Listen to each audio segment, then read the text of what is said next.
जनजाती कल्याण आश्रमच्या वतीने मंगळवार दिनांक 25 ऑगस्ट 2026 रोजी कनाशी तालुका कळवण जिल्हा नाशिक येथे जिल्हा मेळावा मोठ्या उत्साहात पार पडला।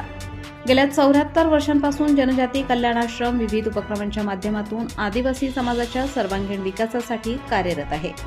आरोग्य रक्षक, श्रद्धा जागरण, बालसंस्कार, क्रीडा, ग्रामविकास, शासकीय योजना, युवा कार्य, महिला कार्य तसेच छात्रावास आदी विविध क्षेत्रात आश्रमामार्फत सातत्याने सेवा कार्य सुरू आहे।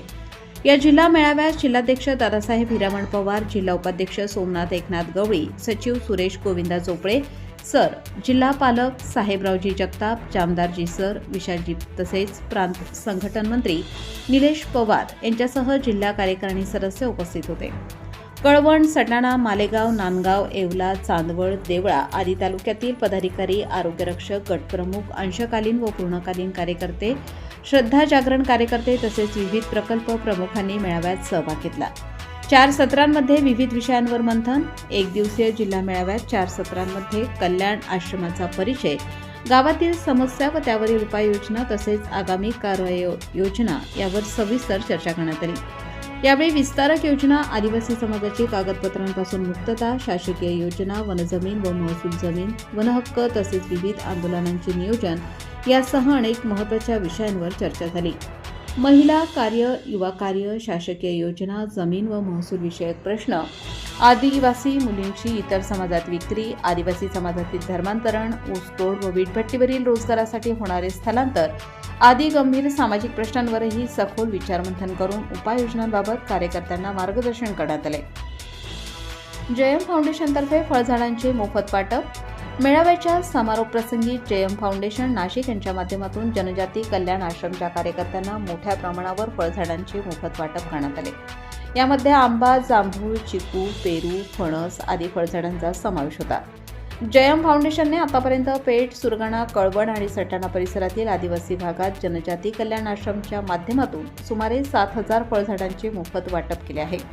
या उपक्रमामुळे आदिवासी भागात वृक्ष संवर्धनासोबतच भविष्यातील उत्पन्नाचे साधन निर्माण होण्यास मदत होणार आहे। यावेळी जनजाती कल्याण आश्रमचे जिल्हा संघटन मंत्री निलेश पवार यांनी जयम फाउंडेशन नाशिकचे आभार मानले। आदिवासी भागातील कार्यासाठी जयम फाउंडेशनकडून यापुढेही अशाच प्रकारचे सहकार्य मिळावे अशी अपेक्षाही त्यांनी व्यक्त केली। मेळाव्याच्या माध्यमातून आदिवासी समाजाच्या विविध प्रश्नांवर चर्चा करून आगामी काळातील सेवा कार्याची दिशा निश्चित करण्यात आली। उपक्रम राबवतोय जयम फाउंडेशन दरवर्षी आपल्याला रोपांची लागवड करण्यासाठी वृक्ष देत असतात। गेल्या वर्षीही 500 ते 700 वृक्ष आपल्या माजी विद्यार्थ्यांना दिलेले होते त्यांनी। आणि यावर्षी पण आपल्या जिल्ह्याला जे प्रकल्प प्रमुख आहे, जे आरोग्य रक्षक वर्षानुवर्षे कामं करतात, जे श्रद्धा जागरण केंद्र चालवतात, जे तालुका कार्यकारिणीमध्ये आहेत, जिल्हा कार्यकारिणीमध्ये आहेत, जे गटप्रमुखांचं काम करतात, अशा कार्यकर्त्यांसाठी त्यांनी आपल्याला वृक्ष उपलब्ध करून दिले आहेत। त्यांनी आजपर्यंत इथून मागे 5 ते 7 हजार आपल्या जनजाती कल्याण आश्रम मार्फत वृक्ष वाटप केलेले आहे।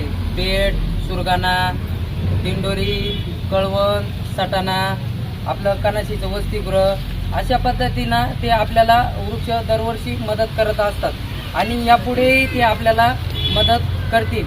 यानंतर आपली भुईच्या शाळेचं मोठ्या प्रमाणावर काम चालू आहे, यात पण ते मोठा वाटा उचलणार आहेत आणि तिथे बांधकामात पण आपल्याला मदत करणार आहेत। तरी जयम फाउंडेशनचं मी सर्वांच्या वतीने आभार मानतो। त्यांनी असंच जनजाती कल्याण आश्रमाला सहकार्य करत राहू आणि इथून पुढे पण आम्हाला मदत करत राहू ही अपेक्षा।